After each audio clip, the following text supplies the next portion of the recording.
Përshëndetje gjithëve, mirë se keni ardhur. Ju falenderojmë që keni rezervuar nga koha juaj. Për ta nisur mbare, për ta nisur të gjithë në unison, ju ftoj të ngrihemi në këmbë dhe të këndojmë himnin ton kombëtar.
Mund zini vëndet, faleminderit. Unë jam Dorina Prethi, me origjinë nga Mirdita, lindur e rritur në Burrel dhe martuar me një Dibran.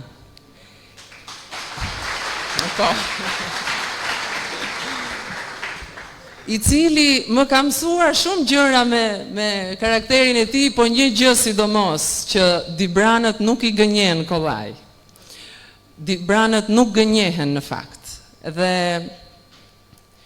kjo është ndoshta edhe një arsye përse ne i gjithi si grup jemi ngritur për të sjellë këtë kauz të re, për të mos i gënjyer më njerëzit. Ju më parë keni patur, herë keni qenë e keni mbështetur PS-n, herë keni mbështetur PD-n, herë njërin krah, herë tjetrin dhe ndoshta nuk keni patur faj, sepse këto të dyja kanë qenë alternativat që ju keni patur, edhe të gjithë ne këto të dyja alternativa kemi patur. Por sot situata ka ndryshuar. Sot shqiptarët kanë një alternativë të re. Sot të rinjt janë ngritur dhe kanë marrë përgjegjësi për vendin e tyre. Dhe është shumë e rëndësishme që edhe Dibra, si një vend që ka malin më të lartë, që ka lumin më të gjatë të Shqipërisë, që ka nxjerrë njerëz të mençur e patriot, është shumë e rëndësishme që Dibranët të mos gënjehen me premtimet boshe të politikës së vjetër.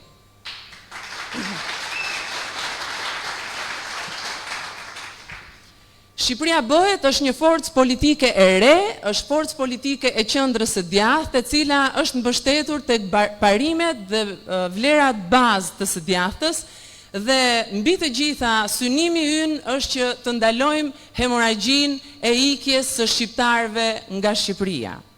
Dhe përfitoj nga rasti për të bërë një parantezë, sot kemi disa Dibran të mirë të cilët na kanë ardhur nga Greqia dhe nga Italia, unë dua t'i falenderoj nga zemra.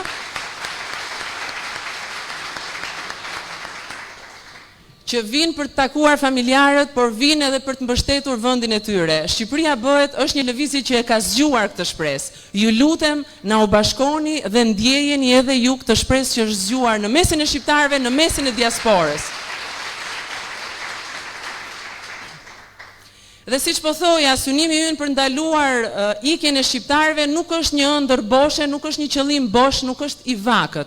Ne kemi përpiluar një program themelor dhe thelbësor i cili synon që mbi të gjitha të mbaj shqiptarët këtu, të kthej shqiptarët e ikur, të mbaj familjen, të forcoj familjen shqiptare. Dhe këto pika do të shtjellohen në detaje sot nga ekipi ynë. Unë dua të përmend disa nga pikat kryesore, siç janë masat emergjente që ne duam të marrim për arsimin më të mirë të fëmijëve, duke ndërhyrë në tekstet shkollore, duke zgjatur orarin e studimit, duke ofruar infrastrukturë më të mirë në shkollat tona, duke ofruar të rinjve fëmijëve mundësinë për të mësuar talente, muzikë, arte dhe sport, që ata të zhvillohen dhe të jenë nesër produktiv për vendin e tyre. Faleminderit. Gjithashtu sa i përket arsimit, kemi parashikuar mbështetjen e mësuesve, mësues të mirë, komb i arrir është projekti ynë, duke i motivuar ata me dyfishimin e pagës gjatë mandatit të parë, por duke i motivuar edhe me kushtet të mira punësimi. Synimi ynë është të promovojmë një shëndetësi moderne për fëmijët të moshuarit dhe për familjen shqiptare. Synimi ynë është të nxisim punësimin dhe sipërmarrjen e lirë. Të mbështesim fshatin duke mbështetur bujqësinë, blegtorinë, peshkimin dhe bletarin përmes subvencionimeve për kilogram prodhimi. Të ofrojmë siguri ushqimore përmes kontrollit të farave dhe fidaneve, sepse ne e dim sot që produktet me cilat ushqehemi e kanë origjinën, nuk janë vetëm produkti që vjen në fund, është produkti që nis nga fillimi, nga toka, cilësia e tokës dhe cilësia e farave. Synojmë që gjithashtu të ulim çmimin e naftës, çmimin e energjisë.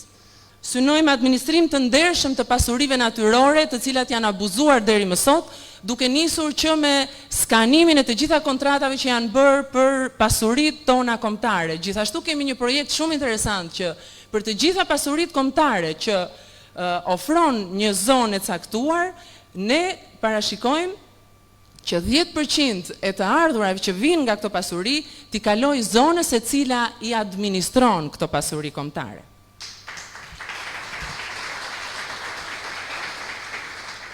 Si një ekip i përbërë nga shumë avokat, kemi parashikuar një zgjidhje përfundimtare të problemit të pronës, duke parashikuar për herë të parë jo vetëm kthim të pronës dhe kompensim në para, por edhe konvertim. Është për herë të parë hyn ky term i konvertimit që synon që në qoftë se prona është e pamundur të kthehet fizikisht aty ku e ke patur dhe pronari nuk është dakord që t'i kompensohet me para, atëherë, alternativa e tretë është konvertimi në një zonë bregdetare e cila është tokë shtet, t'i ofrohet me një koeficient të caktuar i cili do të publikohet më vonë.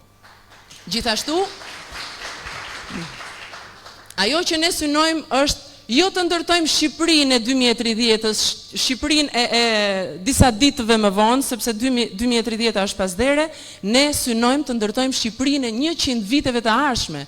Shqipërinë që do t'i ofrojë këtyre të rinjve që kemi sot apo fëmijëve tanë, një Shqipëri më të mirë që i rrit ata, i përforcon vlerat e tyre dhe nuk i mpak vlerat e të rinjve dhe të fëmijëve tanë. Ne duam t'i themi, po.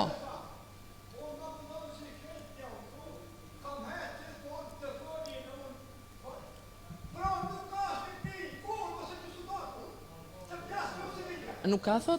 Po. Do kemi bërë mirë për ndërhyrjen, faleminderit.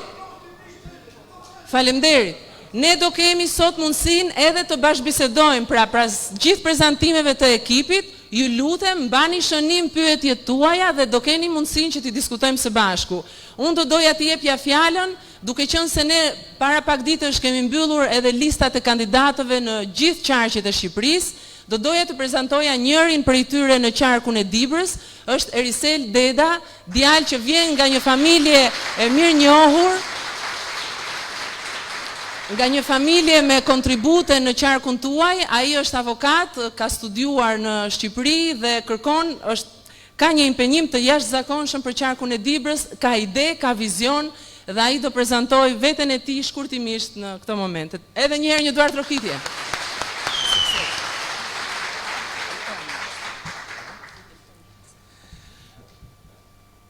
Që kam mush sa dhe sot, do më falin për një nga tres apo emocione a diqka. Shumë faleminderit një për pjesëmarrjen, faleminderit ekipit të Nismës Shqipëria Bëhet që ma bëri të mundur që unë t'jem antar në listat e kësaj nisme dhe të ngrej zërin e Dibranëve jo vetëm këtu, por në gjithë Republikën e Shqipërisë, edhe për te kufive. Dua t'ju falenderoj shumë që keni marrë guximin të vini sot dhe të na dëgjoni neve për programin që kemi për Nismën Shqipëria Bëhet. Unë quhem Erisel Deda, jam nga Bulqiza, 35 vjeç, si që tha dhe parafolësja ime Dorina, jam avokat dhe prej 11 vitesh unë përfaqësoj popullin, jo vetëm popullin Dibran, por të gjithë popullin e Republikës Shqipërisë në për dyert e gjykatave. Me ardhin e Adriatikut dhe skuadrës tij, unë mendova të bashkohem edhe me qëllimin e vetëm që të drejtat e shtetasve tashmë t'i mbroj jo vetëm dyert e gjykatave, por edhe në jetën e përditshme, edhe nga padrejtësitë e shumta që na bëhen dhe nga të gjitha shkeljet ligjore dhe siç e tha edhe Dorina, dhe nga heqja e drejtës së pronës, heqja e drejtës së fjalës, censurimi që na bëhet etj. etj. Faleminderit shumë. Faleminderit. Për t'ju dhënë një shembull, unë dua t'i drejtojmë sallës me një pyetje. A kemi këtu midis nesh ndonjë mjek, mësues apo oficer policie në detyrë? Ta ngrej dorën pa problem ndonjëri që është këtu. Pas kemi vetëm një rebel aty. Bravo. Faleminderit që ka ardhur. Pa kemi vetëm një rebel. Ku janë pjesa tjetër? Këto tre shtresa, këto tre shtresa janë shtresat që neve i konsiderojmë si edukuesit e kësaj shoqërie, sepse ne sa dalim në rrugë shohim atë oficerin e policisë, por e shohim që e ka shtypur shteti, ka uniforma të leckuara, si të them në gjuhën e popullit, shkojmë në shkollë, çojmë fëmijët tonë dhe takojmë një mësues, edhe mësuesit janë të shtypur, nuk kanë drejt fjale, kanë frikë të komunikojnë, sidomos në këtë lloj periudhe, kanë frikë të kontaktojnë me njerëz, sepse ju del fjala nga partia dhe hiqen nga puna me njëherë.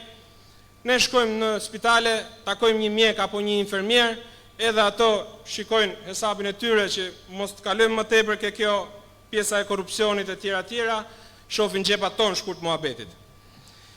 Dhe a dini pse këto tre shtresa nuk janë përfaqësuar sot këtu në takim me ne?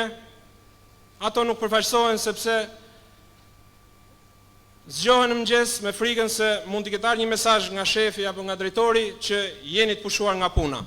Mbajnë kokën ulur, mbajnë gojën mbyllur dhe shohin vetëm punën, familjen e tyre. Pra shkurt muhabetit, ato janë bërë disa rrogtar shumë të thjeshtë dhe komandohen nga ky sistem, domethënë vetëm me një SMS. Nuk ka më karakter, nuk ka më dinjitet në lidhje me këto tre shtresa. Ky është synimi jon, që të ndërtojmë dinjitetin ton, ta qajmë këtë sistem, siç thot Adriatiku, qytetarët tanë të ndihen të lirë, të mbështesin këtë duan dhe të shkojnë ku të duan.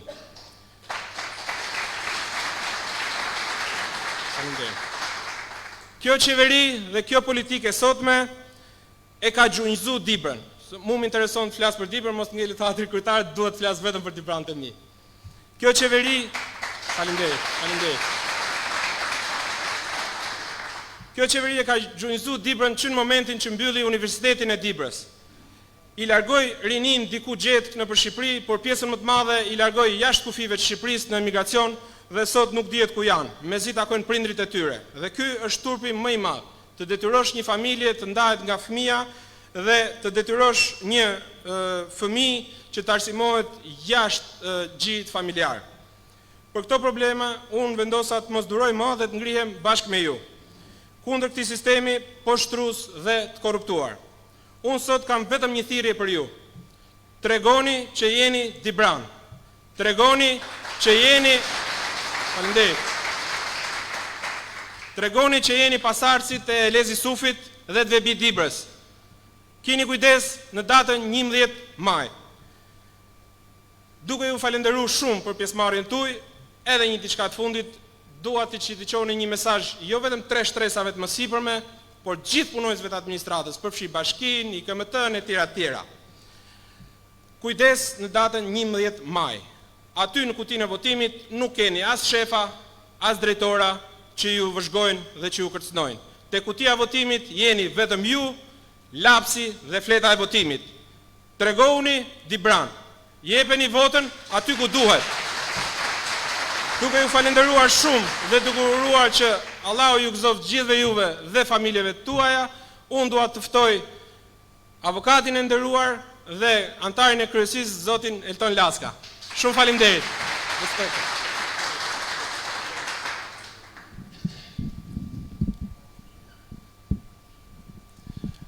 Përshëndetje të gjithëve, unë jam Elton Laska dhe më lejoni që të përulem sot përpara jush që jeni mbledhur sot këtu dhe keni ardhur të na dëgjoni ne për programin ton dhe për ato çfarë ne duam të ndajmë me Dibranet. Faleminderit shumë. Dibra ka nxjerr njerëz të mençur, Dibra ka nxjerr patriot, në Dibër thuhet që ka flet mendja dhe kjo shprehje zën vend dhe e kanë treguar në historinë tonë se çfarë pozicioni kanë mbajtur dibranët në historinë dhe në traditat tona. Për gjitha këto, ne jemi të bindur që pavarësisht të gjithë presionit për të qenë sot sa më të shumt në numër në këtë takim, ne jemi të bindur që gjitha mesazhet e dibranëve dhe gjitha mesazhet tona do të përcillen dhe do të jenë atje tek qytetarët e Dibrës. Në këtë kontekst, unë doja të thoja që gjithë Shqipëria në këto 34 vite është qeverisur nga një klasë politike e cila është mbërthyer dhe është kapur fort mbas krimit të organizuar, mbas një oligarkie ekonomike e cila nuk ka lejuar që në Shqipëri të ketë një cikël që ndryshon klasën politike. Kemi 34 vjet të njëjtat fytyra. Unë u linda dhe u rrita me të njëjtët politikan që i shikoj në televizor çdo ditë. U rrita që fryma dhe ideja dhe ajo çfarë do ta ndryshonte Shqipërinë që nga një herë PS-ja dhe një herë PD-ja. Tani ne mendojmë që ka ardhur koha t'i themi boll kësaj situate. Ka ardhur koha që qytetarët shqiptarë ta marrin në dorë vetë drejtimin e vendit. Ne morëm iniciativën dhe kemi shkuar në qendrat më të mëdha të Europës edhe deri në Amerikë për të takuar shqiptarët dhe për të diskutuar për këto idetë tona se si ta ndryshojmë Shqipërinë. Kemi gjetur shumë më shumë dhe kemi takuar shumë më shumë dibranë se sa po takojmë sot në Dibër. Kemi gjetur shumë më shumë të rinj dhe kemi takuar shumë më shumë shqiptar jashtë dhe në qendrat më të mëdha botërore se sa në Shqipëri. Kemi gjetur njerëz të cilët ja kanë dalë dhe janë të zot të bëjnë iniciativa dhe të marrin përsipër dhe të jenë investitorë shumë të mëdhej në çdo vend të botës. Vetëm në Shqipëri nuk ja dalin. Pse nuk ja dalin në Shqipëri? Sepse meritokracia dhe më të mirët këtu nuk lejohet që të ecin përpara. Këtu nëse nuk je djali i filanit apo nëse nuk je i lidhur me një krim apo me një grup të organizuar kriminal, ti nuk ke mundësi që të ecësh përpara. Prandaj, kjo situatë duhet të marrë fund. Duhet ta shëmbim këtë klasë të korruptuar politike që na ka ndalë që mos të zhvillohemi deri sot. Për ta shëmbur këtë klasë politike, ne kemi hartuar një program i cili është, nuk e kam me modesti, ta them që është më i miri në këto 34 vite. Ne nuk themi hajde të heqim këta dhe të vi një klasë politike e re thjesht se që nga Eltoni i Pashëm apo Adriatiku apo gjithë grupi jonë. Jo. Ne themi që dëgjojini programin ton, hajde ta vlerësojmë se cili është programi më i mirë, a është programi jonë, apo këta që nuk kanë program fare, vetëm të vetmin program që kanë, është të shantazhojmë qytetarët dhe të mbajmë të kapur këtë sistem. I vetmi alternativë që kanë këto dy parti politike është të mbajnë sistemin që vetë kanë ngritur.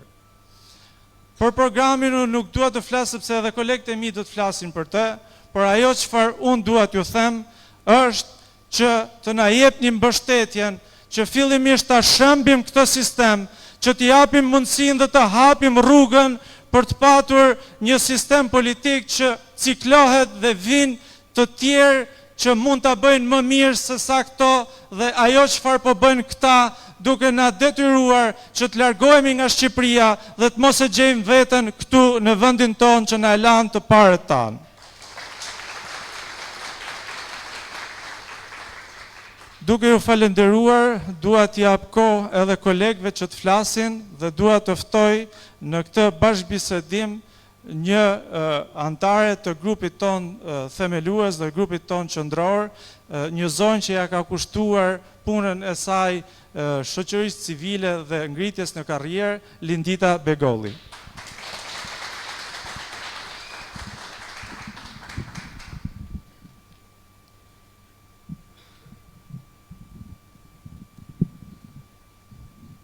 Përshëndetje Dibra.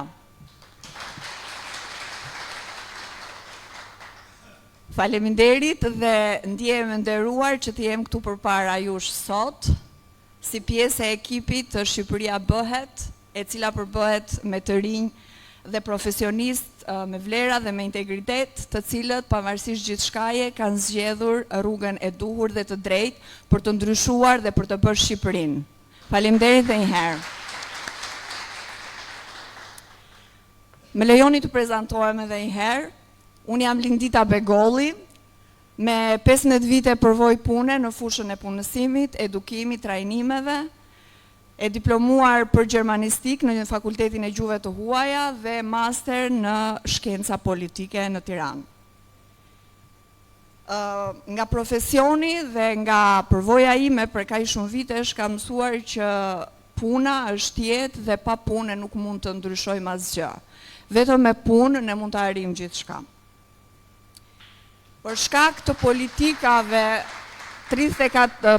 politikave të gabuara në këto 34 vitet e fundit, është bërë që në Shqipëri të kemi mungesë të theksuar të vendeve të punës dhe përpasoj pjesa më vitale shoqërisë tonë, rinia, truri ose rinia arsimuar të largohet jashtë vendit për vende dhe kushte më të mira pune. Nga ana tjetër, ndeshemi me biznesin, paktën biznesi i ngelur në vend, të ndeshet me një problematik edhe më të madhe, që është mungesa e stafit ose e punojësve. Në Shqipëri nuk ka më punonjës, sepse pjesa më e madhe janë larguar duke shkretuar në këtë mënyrë qytete dhe fshatra të tërë. Shqipëria Bëhet, nëse do bekohet me votën tuaj, ndaj dhe unë juftoj fuqimisht që të votoni dhe të bëni zgjedhjen e duhur në 11 maj. Pra nëse Shqipëria Bëhet do të bekohet me votën tuaj, ka përgatitur një program të jashtëzakonshëm i cili duke mbështetur ekonominë do të bëjë të mundur që të gjithë të rinjt të rikthehen në vend.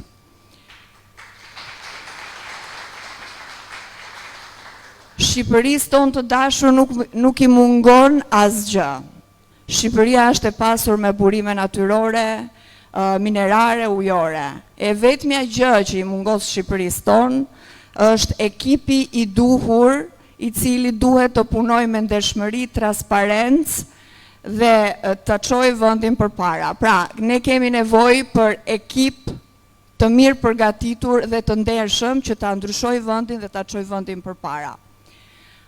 Unë jam korçare, por pavarësisht kësaj, unë i kërkoj llogari çdo pushtetari sot, qoftë për Dibrën, qoftë për Tiranën, qoftë për Shkodrën, qoftë për Sarandën, Vlorën, Elbasanin e të tjerë. Ndaj të dashur motra dhe vëllezër Dibran, ju ftoj që të bashkohemi të gjithë kombëtarisht dhe në 11 maj të bëjmë zgjedhjen e duhur, të zgjedhim Shqipëria Bëhet për ta ndryshuar vendin tonë. Ju falenderoj.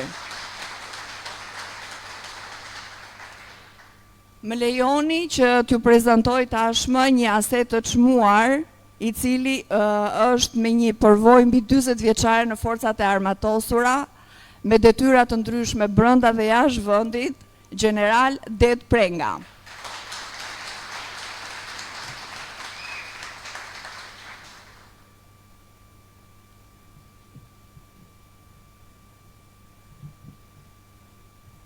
Përshëndetje dhe mirë se keni ardhur në këtë takim të mrekullueshëm sot në një ditë pushimi ku ju keni gjetur dhe keni marrë nga koha juaj e vyrë për të na u bashkuar nismes Shqipëria Bëhet për të bërë ndryshimin e madh në datën 11 maj.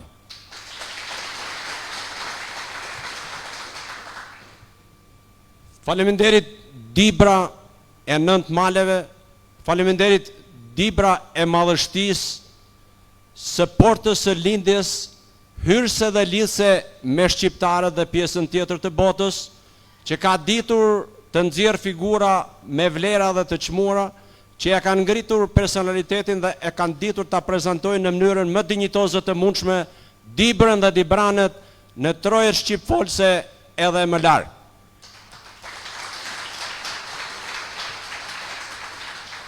Dibra si rrallë krahin e vendit ton, i është bashkuar lëvizjeve të mëdha shqiptare në momentet më historike të saj, kur fatet e saj kanë qenë në zgrip.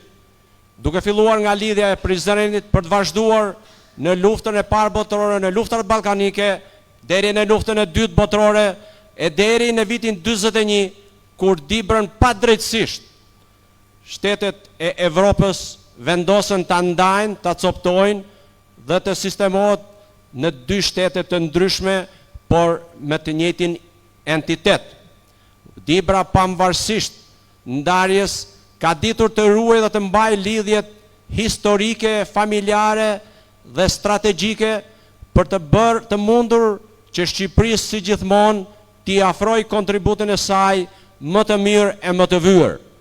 Natyrisht si rrallë në vendin ton, Dibra është drejtuar në periudhat e ndryshme historike nga familja e Kastriotëve, por jo më kot e pa qëllim betejat më me emër të Skënderbeut dhe të luftëtarëve të tij, nga 24 që numërohen gjithsej, 19 janë organizuar e zhvilluar të suksesshme në krahinën madhështore dhe me plot emër të Dibrës. Dhe kjo është një simbolik e veçantë për të thënë që Dibranët kanë ditur, dinë dhe do të dinë të orientojnë resurset e veta mbi gjitha mendjen e tyre të zgjuar për të bërë ndryshimin me 11 maj, për të bashkuar nismës Shqipëria bëhet, për të sjellë atë që do dëshironte çdo shqiptar brenda dhe jashtë kufive. Rotacionin e elitave politike, jo për hir të rotacionit, por për hir të asaj që klasa politike në këto 3 e më shumë dekada nuk ka bërë asgjë përkundrazi.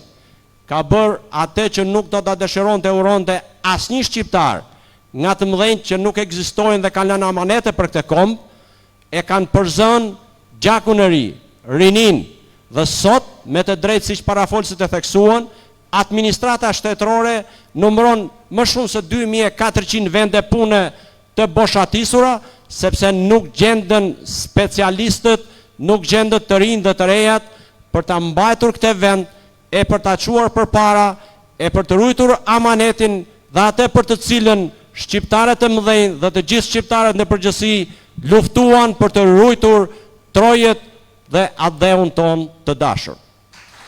Unë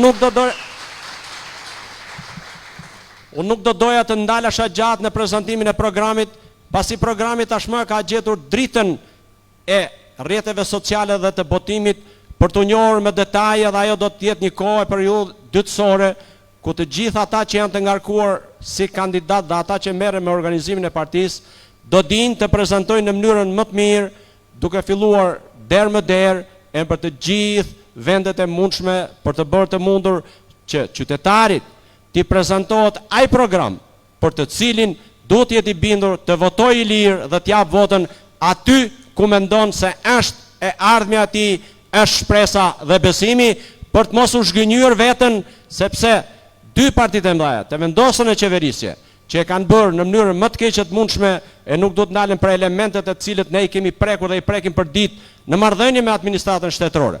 Natyrisht do thotë ndonjëherë edhe ti ke qenë pjesë e administratës shtetërore. Po, kam qenë për shumë vite, jam përpjekur të ndikoj për të ndryshuar sa unë kam patur mundësi e hapësirë dhe jam ndjerë, po ju them vetëm një shembull.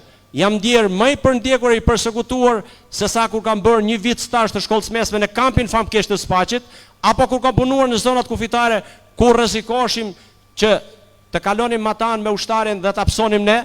Jam ndjerë më i rrezikuar kur kam qenë në detyra madhore përballë papërgjegjshmërisë dhe arrogancës së pushtetit, që pasi të marrë votën me mashtrimet që ne na ban qytetarëve, dita vjen në thundër qytetarin dhe ta përdor arrogancën në shërbim të tij personal, e të saj personal dhe jo të qytetarëve për të cilët e nga cilët është zgjedhur. Këte mund ta bëjmë ndryshimin ne nëpërmjet votës tonë, nëpërmjet përkushtimit tonë, nëpërmjet thirrjes së shpërndarjes së programit të gjithë qytetarët e tjerë që Dibra të jetë siç ka qenë, e ndritur dhe e përfaqësuar, përsëri e vlerësuar në të ardhmen. Përpara çdo elementi jetik të çdo njeriu vendoset dhe është siguria personale. Siguria në komunitet, siguria politike, siguria ushqimore, siguria shëndetësore, siguria arsimimit. Të gjitha këto janë elemente të rëndësishëm të sigurisë në të cilin në programin e hartuar dhe tashmë që është botuar, elementi siguri do të gjejnë mbështetjen nga më të rëndësishmet, duke filluar nga buxheti i shtetit që do të alokohet për mbrojtjen, për t'u afruar asaj që vendet e NATO-s një pjesë e tyre e kanë realizuar dhe mos presin të ndodhë situata e luftës siç ka më shumë se 3 vjet Rusi-Ukrainë, ku bitë nënave japin jetën për të ruajtur tërësinë territoriale të vendit të tyre. Që të mos ardhur këtu, duhet të vlerësohen të gjithë strukturat shtetërore të shtetit shqiptar, ato të parat ushtaraket e mëtej edhe ato të tjerë që janë të përcaktuara për të mbrojtur vendin, dhe ky është një aset të cilin ne duhet ta ruajmë dhe ta mbrojmë.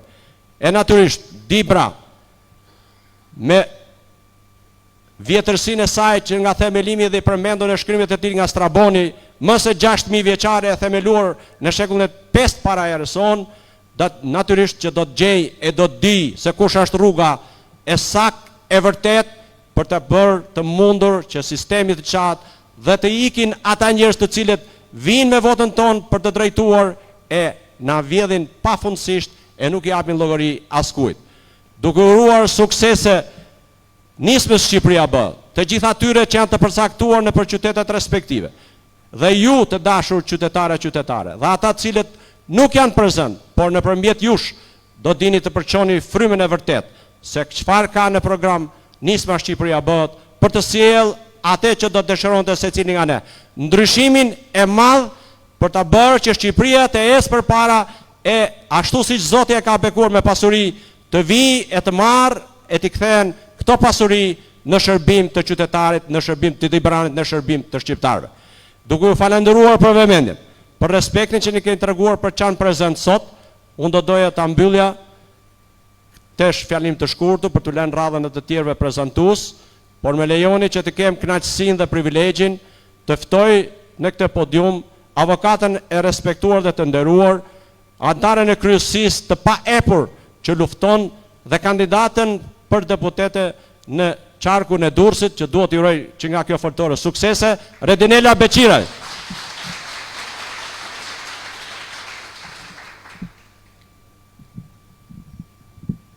Përshëndetje zonja dhe zotrinj. Faleminderit nga zemra për praninë tuaj në këtë bashkëbisedim. Unë jam Redinela Beqiraj, avokate prej 11 vitesh. Sot jam këtu me ju, jo vetëm si profesioniste drejtësisë, por mbi të gjitha si një qytetare që beson në forcën e ligjit dhe në fushinë e njerëzve të ndershëm për të sjellë ndryshimin. Sot, më shumë se kurrë, ne kemi një vizion të qartë, shtetin e së drejtës. Ky nuk është një premtim politik, por një nevojë etike për vendin tonë. Prandaj, ne kemi projektuar disa reforma kyçe në programin ton, të cilat do të sjellin ndryshimin e vërtet.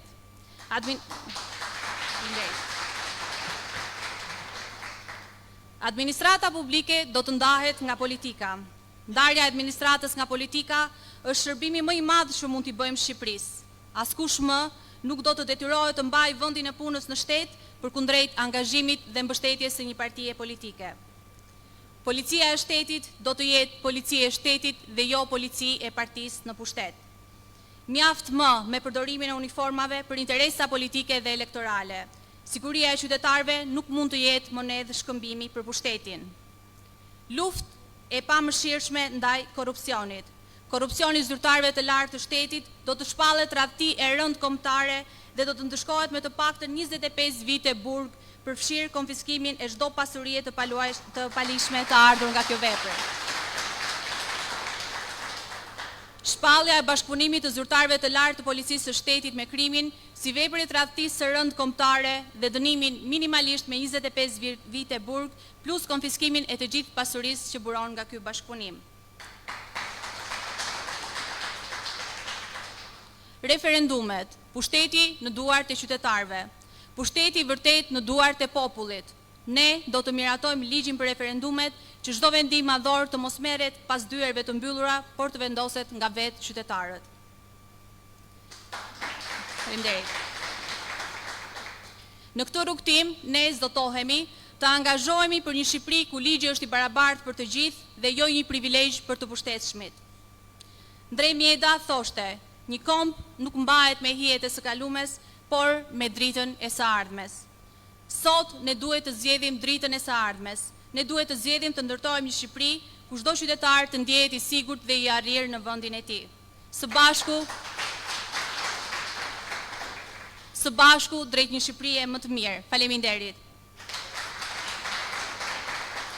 Dhe tani të dashur miq, kam kënaqësinë të ftoj për të vjuar këtë bashkëbisedim kolegun e Nismës Turje, ekonomistin dhe aktivistin e nderuar zotin Pano Soko.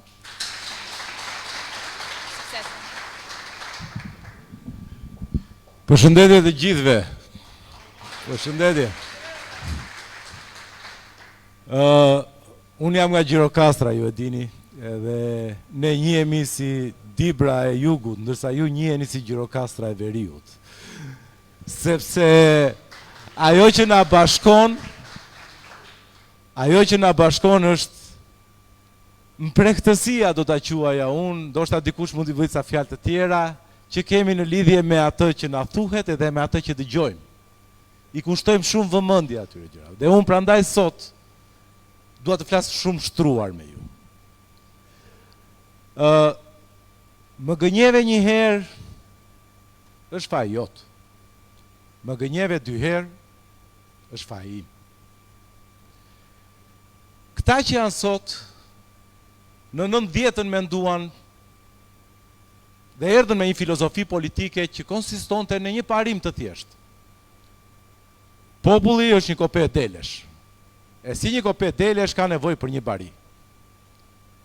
Dhe me këtë parim të thjeshtë ndërtuan gjithë rrugtimin e tyre e ecën për 34 vjet duke ndruar bariun një herë njëri, një herë tjetri, nuk patëm shumë barinj faktikisht, vetëm 2 barinj patëm. Dhe vim sot pas 34 vjetësh. Se, 3, me gjithë nano, po. Me gjithë nano, po duke që se ai ka pasur dhe ai dorë të... Ja, të thash Dibra, s'të lë.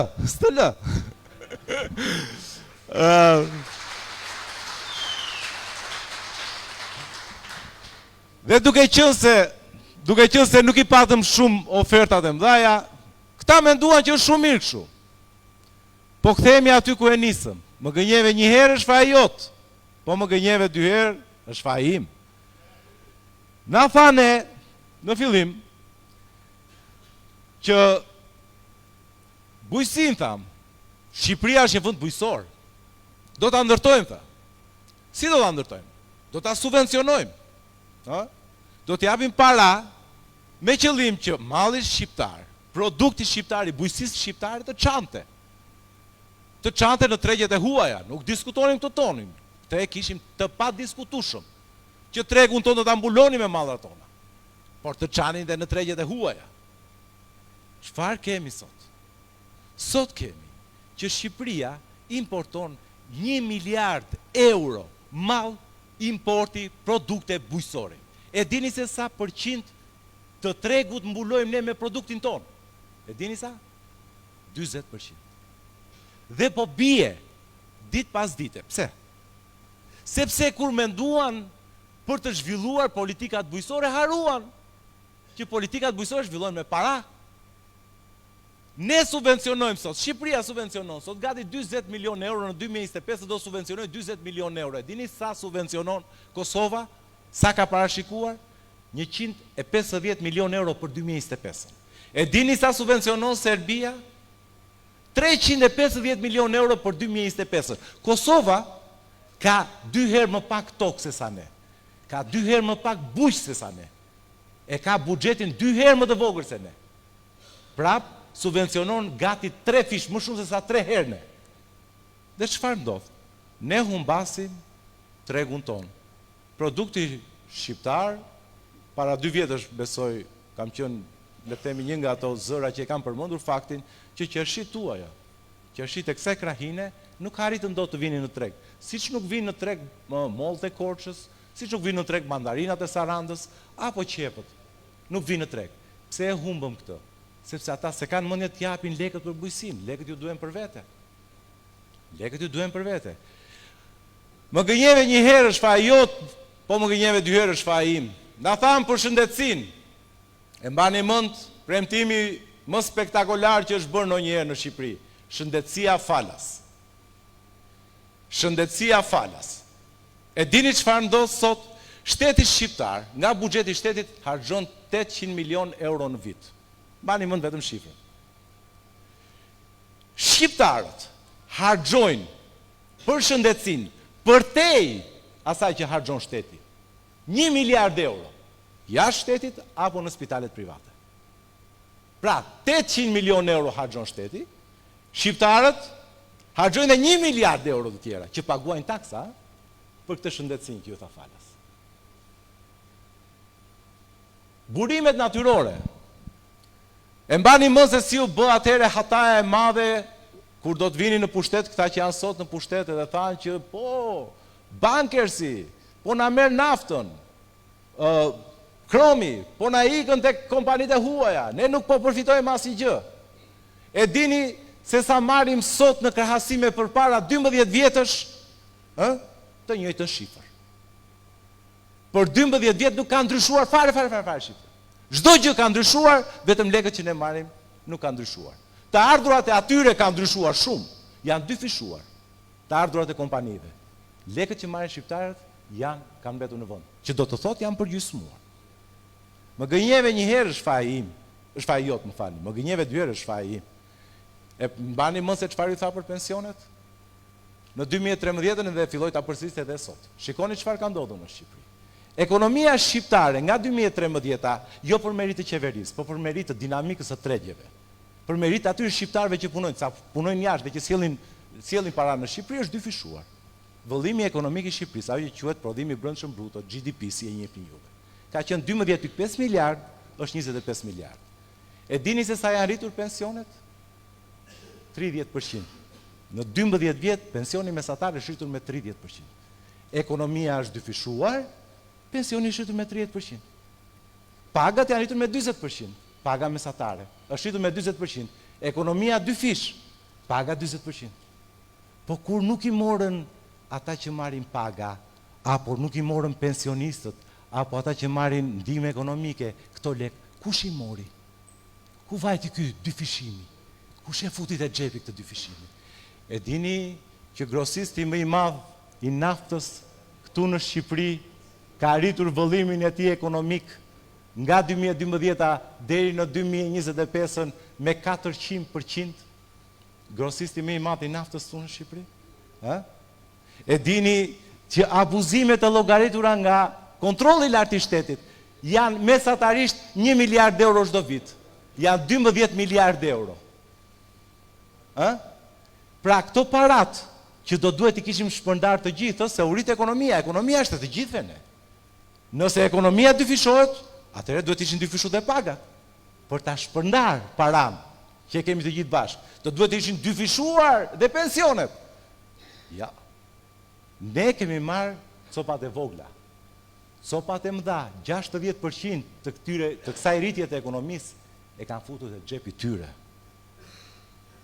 Më gënjeve një herë është faji jot. Më gënjeve 2 herë është faji im. Të gjitha këto që ndodhen kanë një emër. Është autokracia e pushtetit që ka zaptuar këtë vend për interesin e vetë dhe të njerëzve që janë afër pushtetit, për të përfituar para, dhe me këtë para ata blejnë pushtetin dhe me pushtetin vjedhin përsëri para. Ky është parimi me cilin kanë funksionuar. Dhe ne kemi dalë për të zhbërë pikërisht këtë gjë, jo thjesht për një rotacion të thjeshtë, Jo, duam të zhbëjmë këtë model. Duam të zhbëjmë këtë model dhe ky model nuk zhbëhet thjesht duke zëvendësuar emrat. Sepse do thoni ju, po mirë mordial. Dakor, Edi Rama është i tillë, siç thua ti. Po pse do të besojmë ty? Dhe vërtet pse do më besoni mua? Se dola këtu para jush dhe fola. Ë? Pse do më besoni mua? Pse do na besoni ne se erdhëm këtu tek ju? Morëm makinën dhe erdhëm këtu. Për këtë do na besoni? Jo. Natyrisht të gjithë mund të bëhen si Edi Rama një ditë, apo jo? Edhe unë e kam këtë risk. Dhe unë e di. Nuk kam se si ty mbush mendje që shikoj unë jam më i mirë se Edi Rama. S'kam se si ta bëj. Çfarë vetëm të zë be që jam më i mirë se Edi Rama. Po atëherë çfarë ndodh në të tillë ngërç? Kur nuk të kontrolloj dot, nuk të di se si do mjeshti. Ne nuk duhet ta bazojmë besimin ton tek individi, te sistemi. Te sistemi. Ne duhet të ngrem një sistem të tillë, i cili kontrollon kushdo qoftë individi. Kushdo qoftë individi që vjen në pushtet, i mirë apo i keq, është sistemi që e kontrollon atë. Dhe ne e kemi nisur këtë, dhe është një luftë e madhe që po bëhet që tani në këtë moment që po flasim ne. E kemi nisur me listat e hapura. E keni parë të zhurmën e madhe që po bëhet në media për nismë Shqipëria bëhet, që pas ka futur prindrit e tjerë. Halli i atyre nuk janë prindrit që kemi futur në lista, sepse ata e dinë mekanizëm është prindi. Pra është një mekanizëm i thjeshtë, një truk që do të zhbëhet në fund fare. Halli atyre është që ne nisur nga logjika jonë, nisur nga filozofia jonë që duhet të ndryshojmë sistemin, që mos varemi nga njeriu, po të varemi, ta kemi ndërtuar sistemin që kushdo që të vi, qoftë më i keq i fare, të jetë sistemi që shkarton, të jetë populli që shkarton. Kemi dalë me listat hapura. Dhe kjo ka shqetësuar që të gjithë. Pse? Sepse ata ndërtuan sistemin siç e thash më përpara. Populli është tuf delesh dhe i duhet një bari në krye. Jo. Populli është një grupim njerëzish të ndershëm që paguan para. Dhe për të tillë kërkojnë që të ketë pushtet në vet. Në demokraci pushteti kalon popullit. I takon popullit. Ky sistem që ne duam të ngrem, përveç ti që duam të rrëzojmë, është pikërisht për këtë gjë. Por t'ia dhënë pushtetin e zgjedhjes popullit. Dhe fillon nga listat e hapura. Nuk na zgjedh ne kryetari Adriatiku që kemi kryetar të koalicionit. Se kush është më i mirë dhe kush do vjen në parlament. Jo. Do ta zgjidhni ju të gjithë.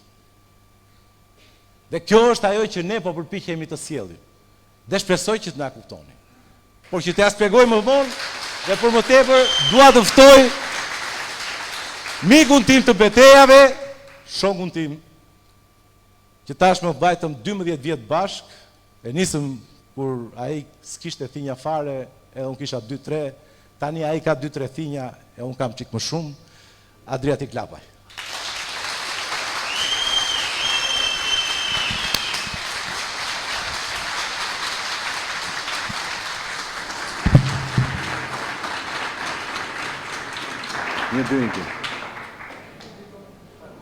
Një dy, dëgjoj?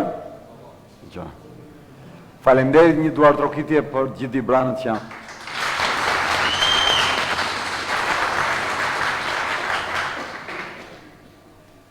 E para, kur nisëm këtë rrugë,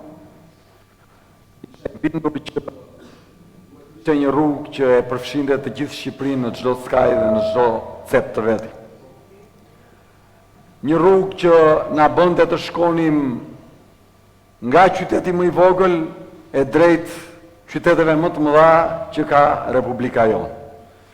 Sepse ne këtë rrugë nuk e kemi parë kurrë si një rrugë për të kapur një copë pushtet, për të bërë ata që vendosin pushtetin e ardhshëm, për të marrë 2-3 apo 4 ministri, apo kryetarin e parlamentit, apo 20-30% të vendeve në administratë. Jo, nuk e kemi parë si pragmatizëm për të hapë vende pune për ca njerëz. E kemi parë si një nevojë për të transformuar konceptin se si funksionon shoqëria dhe ligji në Republikën e Shqipërisë.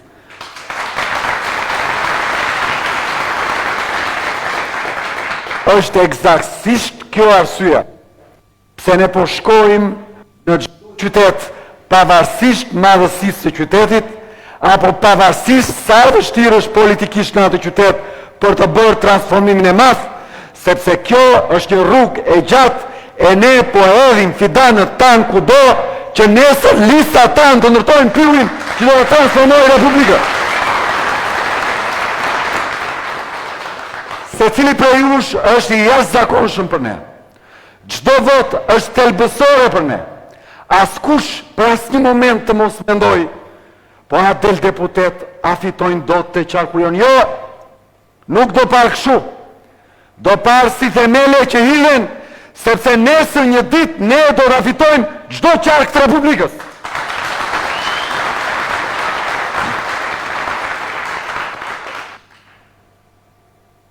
Pse jemi në këtë rrugë?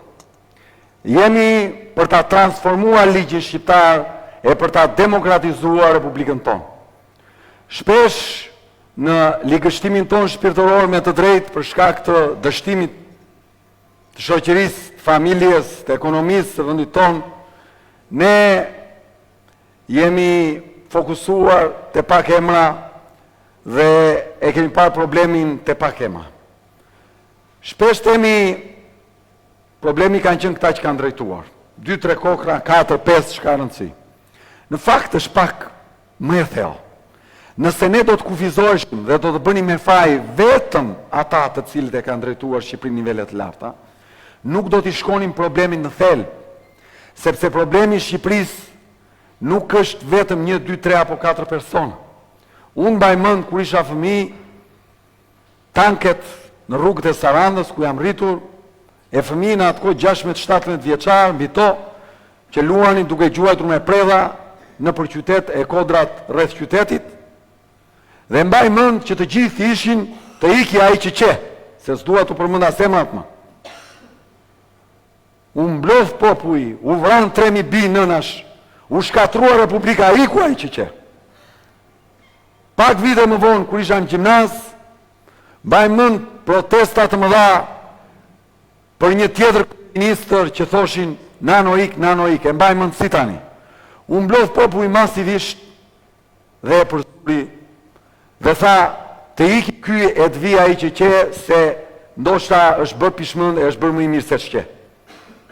Iku prap, ky erdhi ai që qe dhe njerëzit menduan që do të ndryshonte. Pas 8 vitesh, kur isha në universitet, prap njerëzit filluan dhe thanë të iki prap ky se nuk pas ka vënë mend, madje deri në atë pikë sa dhe shiu kur binde thoshin e ka fajin ai. Po, iku prap ai erdhi ky që kemi. Ky që kemi tani. Ky që kemi. E po shpresuam që do ndryshonte. Do ti që nuk ndryshoj, do ti që e bëri më keq ky, do ti që zhgënjimi edhe më i madh, largimi i shqiptarëve më i madh, sepse pritshmëritë qenë më të mëdha. Po të marrësh kronologjisë si ka ecur politika në Shqipëri, kupton qartë që nuk ka qenë çështje thjesht individësh që e kanë drejtuar, po ka qenë çështje e një sistemi të ndërtuar gabim, ku secili vinte punonte me të njëjtit oligark, madje i perfeksiononte dhe Republika vide dhe fëmijët tanë iknin nga Republika.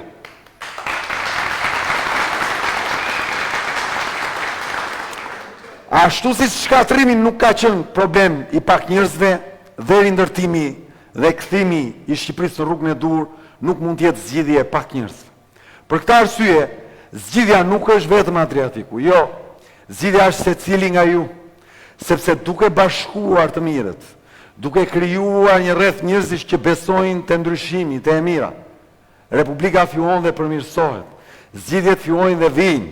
Sa do i mirë të jem unë, apo në nga ne, unë nuk mund të jem një kohësisht, dhe në sallën e kirurgut kur bën operimin, dhe të ai doganieri kur bën shdoganimin në dogan, dhe të ai pedagogu që i merr lek studentit për turpë e faqezes, dhe të polici në rrugë, nuk mund të ndodh. Është e pamundur. Ndaj na duhet të ndërtojmë sisteme ligjore që na garantojnë që më të mirë të na udhëheqin në çdo fushë të jetës. Pra zgjidhja nuk ka qenë, nuk është dhe nuk do të jetë kurrë viti, por do të jetë sistemi ligjor që garanton meritokraci, garë dhe më të mirë të na udhëheqin. Sepse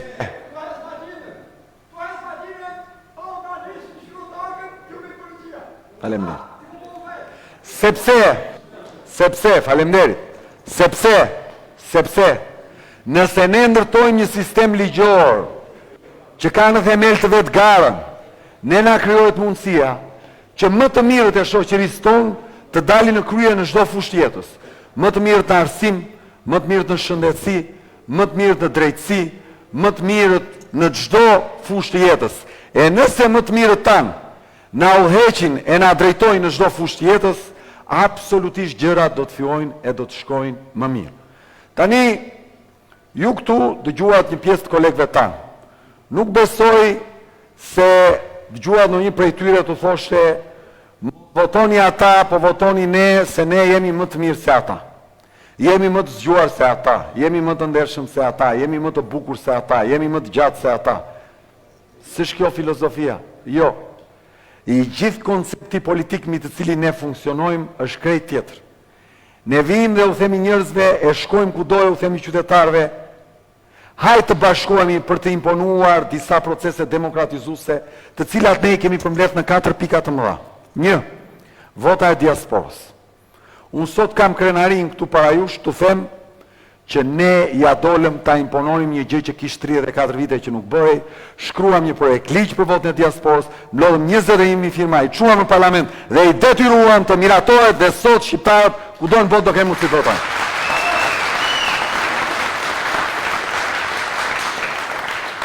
Kjo është ta demokratizosh vendin. Pse? Sepse ne jemi dëshmitar që këtu populli kërcënohet me 50.000 lekë shëndimës ekonomike, me vendin e punës, me tatimet, me të fortët, bandat që kanë kapë çdo cep të Republikës.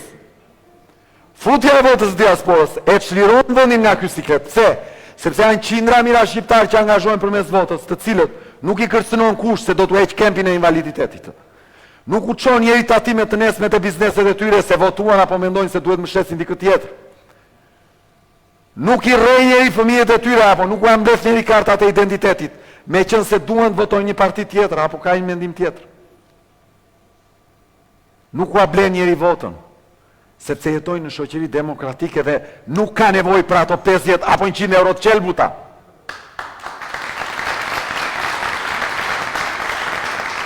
Dhe ajo vot mund të balancoj dhe të zhvlefsoj të gjitha këto fenomene negative që ndodhin këtu.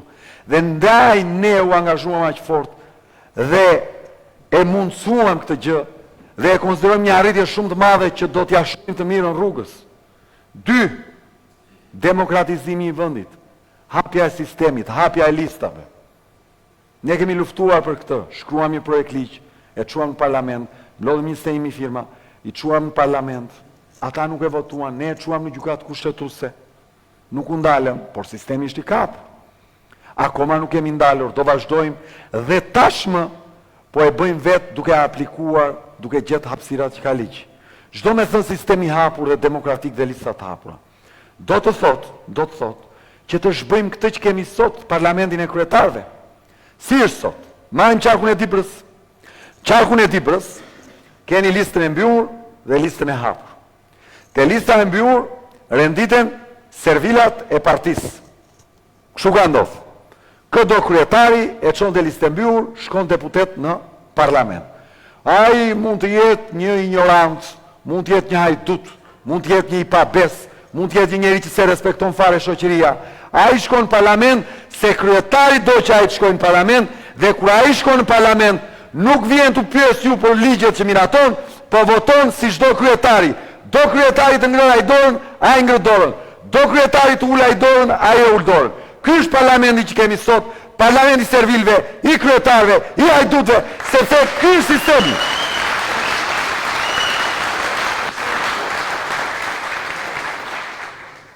Çfarë kërkojmë ne? Ne kërkojmë hapjen e sistemit. Ne kërkojmë hapjen e listave. Dhe këtë po e bëjmë dhe tani. Dolën dhe thanë këta që kanë vënë prindrit dhe të afërmit në listat e mbyllura. Gawat e madhe.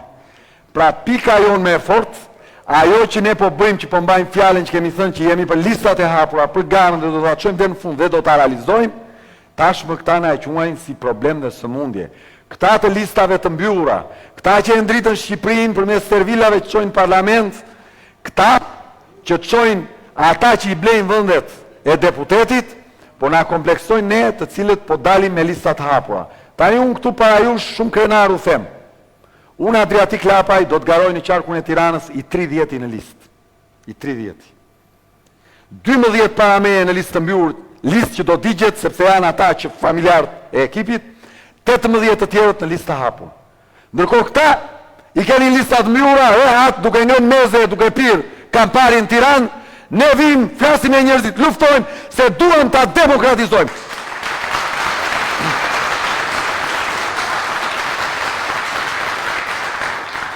Se nuk dia unë të rria i pari në Tiranë, shkoja pa u lodhur fare në parlament, nuk dilde Eltoni të rinde i pari sekretarioni përgjithshëm në Lezhë, nuk dinde pano të aqonim të parim në një qark tjetër, apo dorinë në një qark tjetër, apo generali në një qark tjetër, mund të bënim dhe ne këtë. Por jo, ne një zëri vendosëm, i gjithë ekipin qendror, ose si shquhet ndryshe kryesia, ka vendosur të garojnë në listë të hapur në gjithë Republikën, dhe listat e mbyllura të këtyre që i bën me pasdarin e fundit korrikut vjet, do t'i djegim duke vendosur aty pritrit e ekipit, sepse janë garancia që të digjen dhe t'hiren kusht të prerave ato lista të korrupsionit.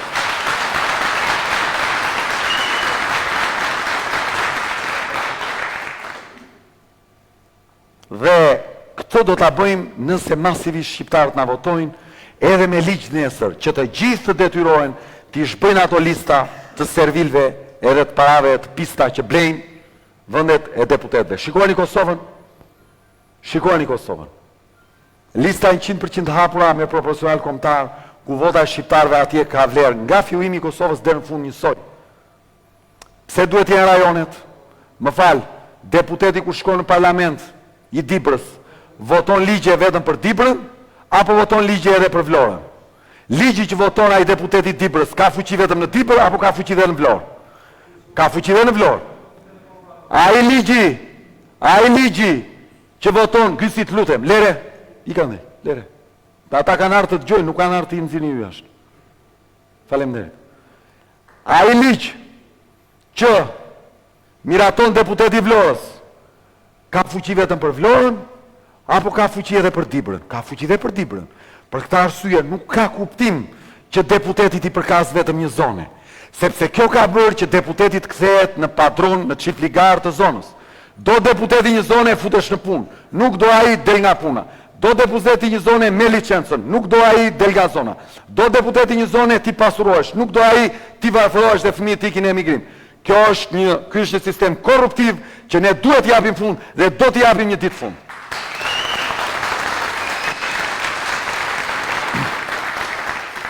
Tre, ligji për referendumet. Ligji për referendumet.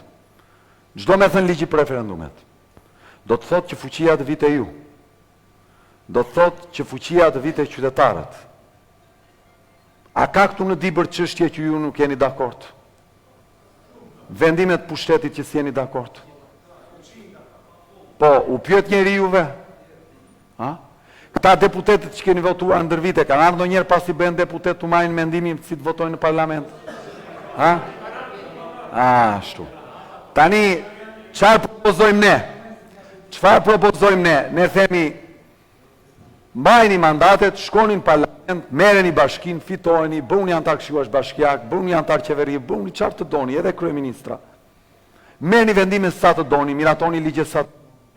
Çështja është që ne duam t'i kthejmë vetes fuqinë që të kemi fjalën e fundit. Se kemi sot. Do me thënë, ky është shteti jonë. Kjo është Republika e qytetarëve të Republikës së Shqipërisë. Nuk është prona atyre që ne u japim një mandat përkohsh. Ata sot marrin vendime të cilat ju nuk i kontrolloni dot. Ligji për referendumet do të mundsoj që vendimet që qeveria merr, që ligjet që parlamenti nxjerr, që vendimet që këshilli bashkiak këtu merr, të kenë mundësi të kontrollohen nga qytetarët përmes votës dhe referendumit. Do ti të bësh një gjë që nuk janë dakord banorët e Dibrës, po banorët e Dibrës të çojnë referendum, votojnë kundër dhe shfuqizojnë ligjin, vendimin apo çfarë do gjëje që ti ke bërë. Kjo është demokracia. Kjo është. Jo populli të jetë në mëshirë të njërit dhe të tjetrit, në politikë, por politika të jetë në shërbim absolut të qytetarëve dhe të popullit. Dhe e katërta është depolitizimi i administratës zgjedhore. Kur uleni ju në kafe, apo me familjet, apo në dreka darka, diskutimi që bëni thoni, po këta vetë numërojnë, po këta i vjedhin, po këta ashtu, po këta kështu. E kam gabim apo jo? Ka 34 vite, keni pa një palë zgjedhjet vetme që të dalë të gjitha palët dhe t'i pranojnë si të ndershme dhe të drejta? Asnjëherë. Pse? Sepse administrimi zgjedhjeve bëhet politikisht, bëhet me militant. Dhe ne themi, këtë duhet ta transformojmë.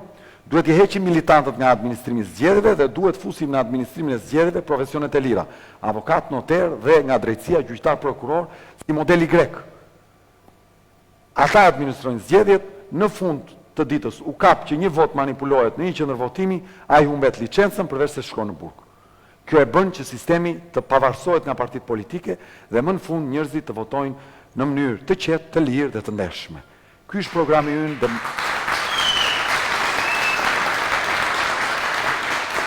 Ky është programi jonë për ta demokratizuar Shqipërinë. Këto janë themelet e Shqipërisë së nesërme. Nëse ne duam ta transformojmë këtë kombë, duhet ta nisim nga themelet.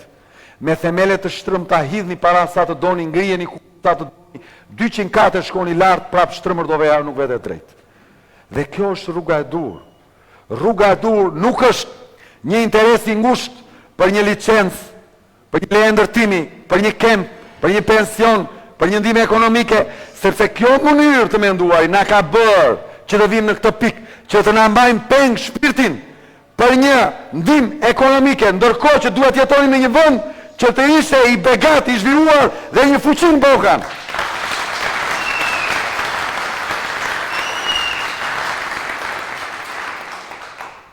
Po ndalem pak të programi jonë, që kur të dili këtej ta flisni me të gjithë dibranët dhe t'i shpjegoni të gjithë se si është koncepti jonë për ta transformuar jetën e dibranëve dhe të gjithë shqiptarëve. Do nisu nga arsimi. Nga arsimi nis gjithçka. Vendet e varfra që janë bërë të pasura janë bërë se kanë investuar në arsim. Izraeli u bë ashtu siç është sot i fuqishëm se investoi në arsim. Singapori u bë fuqia e tretë e prodhimit në botë dhe ekonomisë në botë për banor, sepse investoi fuqishëm në arsim. Suedia ku ne emigrojmë sot u bë një vend i zhvilluar sepse investoi fort në arsim. Ne sot në arsim këtë vit e kemi buxhetin sa 2.39% e prodhimit kombëtar. E dini sa ka Kosova? 4.6%. Dhe vendet e BE-s mesataren 5%. Ne kemi aq shumë cilësi në arsim këtu, aq shumë kushte në shkolla, aq shumë mësues të mirë paguar, aq shumë nxënës dhe popull të ditur, sa e kemi ulur në 2.39 se nuk mund të harxojmë tek për arsimimin e fëmijëve, po duhet të harxojmë për avion personal të qeverisë, për fasadat të Tiranës dhe për bileta qefi lart e poshtë të një klase politike të mbaruar.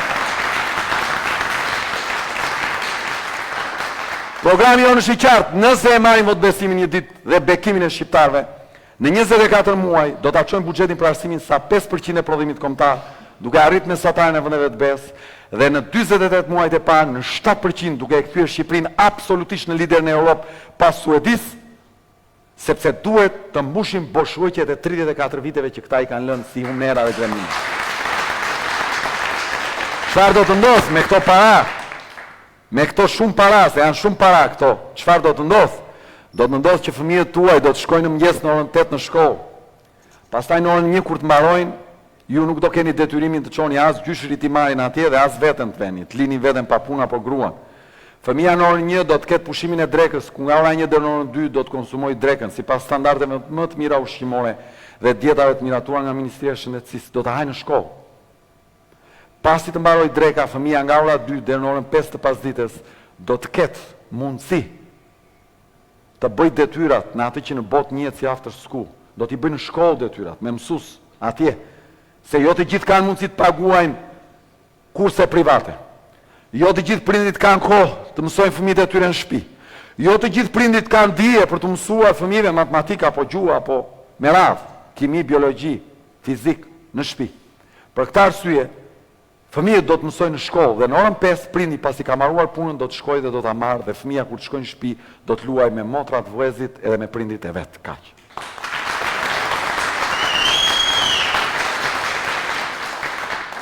Përveç arsimit, edhe një pikë të arsimit se është e rëndësishme, keni vënë re ju që edhe arsimin e kam politizuar 34 vite, drejtorit e rajonale arsimore, drejtorët i zgjedhin politik, drejtorët e shkollave janë të partisë, i marrin, i trajtojnë gjërat të gjitha politikisht. Ne këtë do ta shbëjmë. Programi jon ka parashikimin më demokratik që mund të ketë dhe është një nga më të mira perëndimore që është marrë. Drejtorët e shkollave në Republikën e Shqipërisë në të gjitha nivelet, nëse një ditë ne do ta drejtojmë, nuk do të zgjidhen më nga politika, por do të zgjidhen sipas parimit një prind, një vot nga komuniteti i prindërve të shkollës ku fëmia mëson. Është shkolla e mesme aty? Po. Ka 1000 fëmijë? Po. Janë 1900 prindër, se jo të gjithë i kanë të dy prindër, se një pjesë ndrojnë dhe jetë. Po. Këta 1900 prindër do shkojnë dhe do votojnë për zgjedhur drejtorin e shkollës çdo 4 vite. Kjo është demokraci, kjo është ta ndash shkollën nga politika, kjo është ta modernizosh Shqipërinë. Vim te ekonomia, se është shumë e rëndësishme. S'duam ne e gjitha vërtetet rreth ekonomisë. Shëndeti lidhet me ekonominë, jetesa me ekonominë, veshja me ekonominë, shkollimi me ekonominë. Jeta në Shqipëri, që të mos ikim rrugëve, lidhet me ekonominë. Ne na ka bekuar Zoti të kemi këtë vend që kemi. Ne nuk dim dhe nuk kemi ditur ta mirë menaxhojmë. Se po të dalim e t'i themi dikujt, hajde mere, vinë me vrap e marrin. Madje janë bërë luftra pa fund për ta marrë. Ka rënë mira e 10 mira dëshmorë ndër shekuj për ta ruajtur. Dhe ne tani ndalemi për të mos e zhvilluar, se ca njerëz duan të trashin qafën në kurriz të historisë dhe identitetit tonë kombëtar.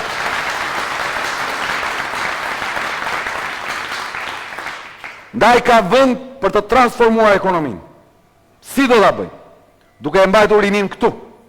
Kur Olof Palme i Suedis erdhi në pushtet, po va them si raste për të kuptuar që bëhet, e kanë bërë të tjerët.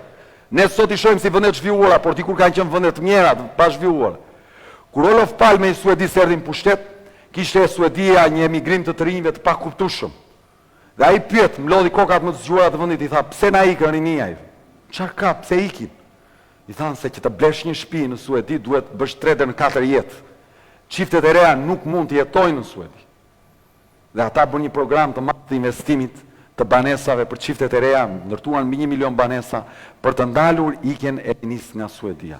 Dhe ajo që ne duam të bëjmë është, do të miratojmë programin Shtëpia ime atë dhe uim, sipas të cilës rinia shqiptare për banesa deri në 80 metra katror do të ketë mundësi t'i blej me kredi, me interes fiks 1% simbolik, diferencën e paguan shteti shqiptar që rinia të rinardhe. 2. Pasurit natyrore, që krahina juaj i kam me shumë bollëk. Aq bollëk kam pasurit natyrore të Dibrës sa ky në Mosqarku, po Bulqiza është qyteti më i pasur i Ballkanit praktikisht, po dhe ky kam iden hynte një nga 2-3 zonat më të pasura të Ballkanit. Dibra. Çfarë ka ndodhur? Ka ndodhur që e marrin kromin me $200-250 dhe e shesin në Kinë, sepse ne nuk kemi industrinë e dur për t'i arrit vlerën për ta pasuruar, dhe Kina e shet me $21.000 pastaj. Çfarë do të bëjmë?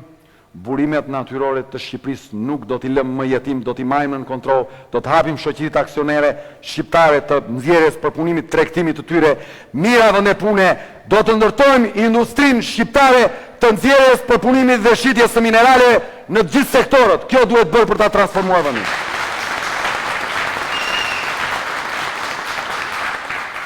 Në lidhje me biznesin, për biznesin e vogël, me xhiro deri në 200 milion lek në vit, do ta heqim tatimin mbi fitimin, do të jetë 0. Përse do ta bëjmë këtë? Sepse duam që shqiptari i zakonshëm, njeriu punëtor, familja e mirë shqiptare që do të punojë, të mos detyrohet të ikë nga ky vend. Do t'i lëm njerëzit që bëjnë xhiro në biznes deri në 200 milion lek të punojnë në vendin e tyre, të krijojnë ekonomi, sepse me 200 milion xhiro në vit, parashikohet që fitimi është 65 deri në 75 milion lek. Për një familje me 3-4 anëtar është një ardhur e kënaqshme për të ndonjë atë dhe. Po kjo familje këto para nuk mund t'i çojë dhe të investojë në Kinë, se s'janë aq shumë para. Do të investojë këtu. O do të hap vende të tjera pune, o do të blejë një siguracion jete dhe shëndeti më të mirë, o do të blejë një makinë më të mirë, o do të shkojë fëmijët më mirë, o do të blej një shtëpi më të mirë, o do të rrisë kushtet tjera të jetesës, në finale do të rrisë konsumin. Rritja e konsumit do të gjenerojë ekonomi më të madhe, ekonomia më të madhe do të na bëjë që ne si shtet ta vjelim atë që duhet te biznesi i madh aty ku kemi çfarë të marrim. Kjo është politika jonë për ekonominë. Për biznesin e vogël me xhiro deri në 200 milion lek, do të hiqen me ligj tatimorët për të shkuar te biznesi. Nuk do të vinë më tatimorët të trokasin aty. Sepse sot ju e dini mirë që janë thjesht grupe të cilat vinë aty për të detyruar me dhunë ndërtje në një pushtet aktual apo marrjen e rishfetit dhe të korrupsionit. Me ligj nuk do të lejohet të shkojnë. Do thoni ju si do t'i mbledhim detyrimet fiskale. Do t'i mbledhim duke futur një skem të re të rimbursimit të TVSH-s. Të gjithë ju do t'i mbledhi faturat gjatë gjithë vitit dhe në fund vitit do t'i dorëzoni pranë drejtorive rajonale tatimore dhe do të merrni pas deri në 10% të vlerës, që do të thotë ke shkuar në market ke blerë 100.000 lekë ushqime, do ta mbash faturën, nga një deri në 25 dhjetor do ta dorëzosh atje, do marrësh pas 10%, që do të thosh do marrësh pas 10.000 lekë. Sepse ne duam realisht ta ulim koston e qytetarëve për ushqimet e shportës, vajin, fasulen, qumshin, vezën, djathin, bukën, mjellin, që shqiptarët të mund të mos paguaj njësoj sa për Mercedesin tipi fundit dhe për bukën e gojës.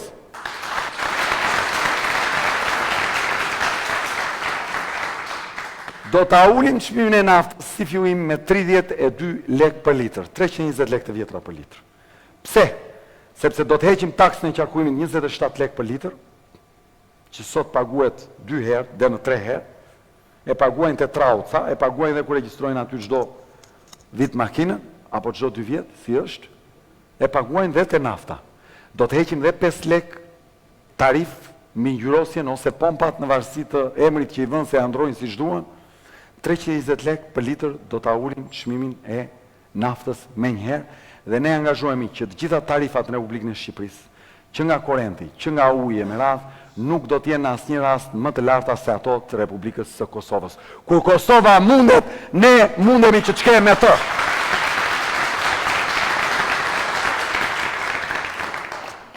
Në lidhje me pensionet, pensionet mesatar në fshat sot në Republikën e Shqipërisë është 111.000 lekë të vjetra. Ka dhe më të ulët, ka dhe më të lartë si mesatare e shkaq. Ne angazhohemi që minimumi mbi të cilin do të vendoset pensioni në Republikën e Shqipërisë është 200 euro në muaj. Dhe kjo nuk është gjë qefi, po është detyrim për të garantuar dyshemen mbi të cilën, nën të cilën njerëzit nuk mund të jetojnë dot, sepse nuk mund mbajnë frymën gjallë.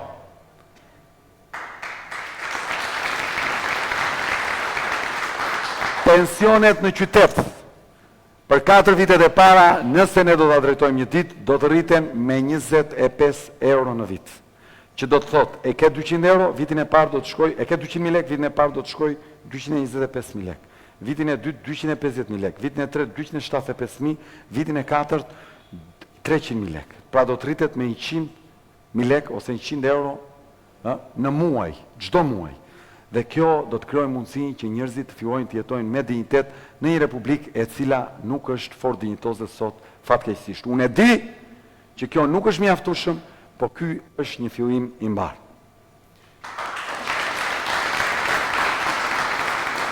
Për fëmijët e Republikës, nga dita që lindin edhe deri që mbushin 18 vjeç, ne angazhohemi në mënyrë totale që të bëjmë një pagesë mujore prej 30.000 lekë të vjetra në muaj, si fillim, dhe synojmë në fund vitit 4 ta çojmë këtë në 50.000 lekë të vjetra në muaj, që familjet shqiptare, çiftet e reja, familjet që kanë probleme ekonomike, të mund të krijojnë jetesë normale në një vend që sot shikohet si një stacion i përkohshëm nga ku duhet të ikësh në emigrim apo të mos jetosh më.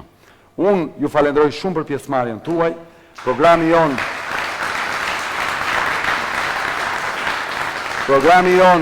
Programi jon është i publikuar tashmë në faqen e internetit www.shqipriabëhet.al. Unë dua t'u kërkoj ju mbështetjen tuaj për avokat Eriseldin, i cili është një djalë shumë fantastik i zonës tuaj. Nga Bulqiza dhe zonat nga Burreli e Merat kemi Sonil Kolën, që është një djalë shumë i mirë, të cilin ne kemi kandidat dhe dua që ta mbështesni. Nga Dibra kemi Ibrahim Dishën, i cili vjen nga diaspora, është një njeri shumë i realizuar, noter publik në Kanada dhe me një eksperiencë të jashtëzakonshme profesionale ndër vitet, cilin do vim prapë ta prezantojmë këtu në momentin që do të angazhuar si kandidat i diasporës. Ne po mundohemi të bëjmë në gjithë Shqipërinë më të mirën. Është e vështirë, por jo e pamundur. Çdo rrotullim rreth botës ka nisur me një hap. Çdo maraton nis me një hap. Ne po hedhim hapa të rëndësishëm dhe ju na duheni në krah.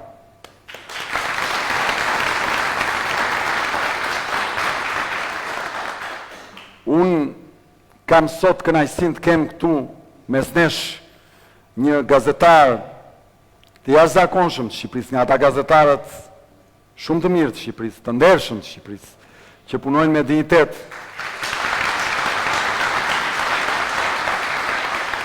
Është Ferdinand Dervishi. Ferdinandi është ai që kur bandat e Tiranës, këtej Ferdinand se nuk na kap kamera, kur bandat e Tiranës në 97-ën bënin shtetin e ligjin, Ferdinandi shkruan dhe kundër tyre dhe nuk të riqej nga beteja me ta.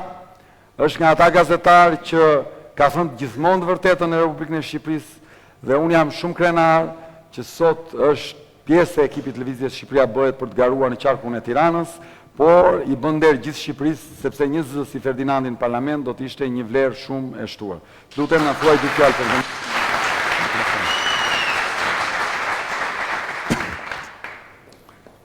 Pastaj do vazhdojmë bashkë bisedimin, pyetje përgjigje, çfarë doni paqartësisht që mund të kemi. Atëherë do më falni një emocion se është herë parë të dalë përpara për një qëllim të tillë. Sigurisht nuk mund të keni parë në panelet televizive, që flas kryesisht për krimin e tjera. Adriatiku tha diçka që Ferdinandi kur shtetin në Tiranë e drejtonte Nehat Kulla, guxoi dhe e paditja të njeriu kur shteti vet kishte aq shumë frikë në atë kullën sa s'më mori dot as ata denoncimin, fillova komisariatet me radhë dhe të gjithë më përzinin nga ata ishin të friksuar, prokuroria e Tiranës ishin të friksuar. Pra unë të gjitha këto veprime po i bëja dhe i kam bërë gjithë jetën time për një qëllim. Unë kam menduar se me këto veprime që unë po bëj, Shqipëria do bëhet. Pra, e kuptoni.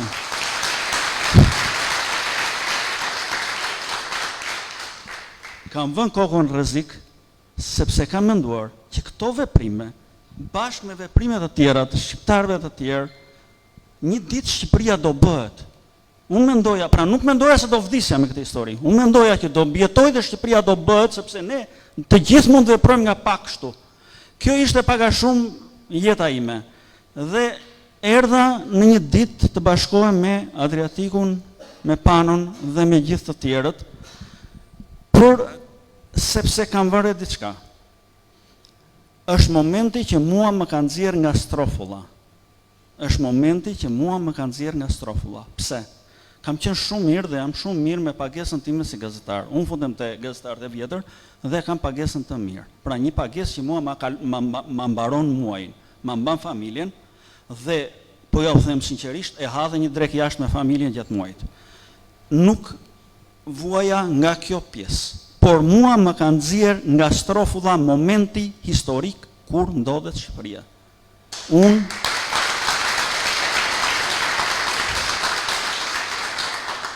Unë e njoh Shqipërinë. Unë e njoh Shqipërinë e errët, atë Shqipërinë e ndyrë, të krimit dhe të politikës të lidhur me krimin. Unë po ju them që jemi në zgrip. Ndërsa dola unë nga strofulla, isha shumë mirë, jemi në zgrip. Ai zotëria i gjatë që nuk hedh me firmë në asgjë kundi, dhe të gjithë to që hedhin firma po shkojnë në burg. Nuk hedh më. Ka marrë hartën e Shqipërisë dhe po thotë, këtë copën këtu do japim filanit. Ka vite që merret me këtë punë. Ka vite. Dhe mua unë dola nga strofulla sepse nëse ai edhe një herë do marri 4 vjet të tjera pushtet, do na shes të gjithëve. po i shet copa-copat gjithë Bregdetin. Këtë mikut filan, këtë mikut filan, portin e Durrësit e mori pa pyetur shqiptarët, Adriatiku tha duhet bërë referendum, duhet pyetur shqiptarët, a duhet marrë porti i Durrësit apo duhet lënë atje. Është port që nga kohrat e perandorisë romake, të Ilirisë lashtë, ai port atje. Pra, jemi në zgrip. Unë dola nga Strofulla për të ndihmuar sa të mundem, deri në pikën e fundit këtë lëvizje të re. Të kemi dhe një gjë shumë parasysh. Unë e njoh gjithë se cilin në këtë vend, se kush është i mirë dhe kush është i keq. Kaloja një ditë për para sa njerëzve që janë 2 metër, po që janë të ndyrë. Dhe habitshëm, ata më panë, unë i pash, dhe ata më dukën nga një pëllëmb. Dhe atyre ju duk veta nga një pëllëmb. Kjo është, nuk jemi të vegjël, jemi shumë të fortë. Dhe jam bashkuar me këta djemë, mund të dëgjoni lart e poshtë çfarë të doni, jo Soros, jo Dreqi dhe Ibiri. Kur jam bashkuar unë me këta, duhet bashkohen të gjithë me këta. Nuk do bashkohesha kurrë. Nëse unë do kisha një informacion sa do të vogël, jam njeriu që e njoh shumë mirë të errëtën në Shqipëri. Nuk e njeh më mirë se unë askush. A do t'ju them këtu çfarë kam dëgjuar për peshkopin? Kam lexuar diku apo parë diku dhe u habita shumë se ç'duan djemt apo djali i një funksionari shumë të lartë pas Partisë Socialiste, një ata baballarë që quhen Partia Socialiste, me ca pronan apo një biznes diku në Peshkopi që një biznes jo i fituar, jo i ndërtuar, po i nënshkruar diku andej, lart në Tiranë, u habita. Ç'duan në Peshkopi, sepse kështu është shpërndar, kështu janë shpërndar copat.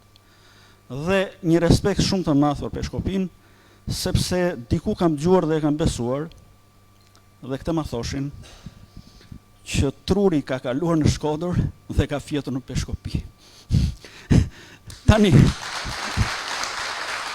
e kam pasur shumë respekt një shok klase, që quhet Mirza Shini, që është nga Kastrioti, dhe që kishte një mendje, që se kishte asnjë nga ne. Dhe më frikson intelekti i Peshkopis.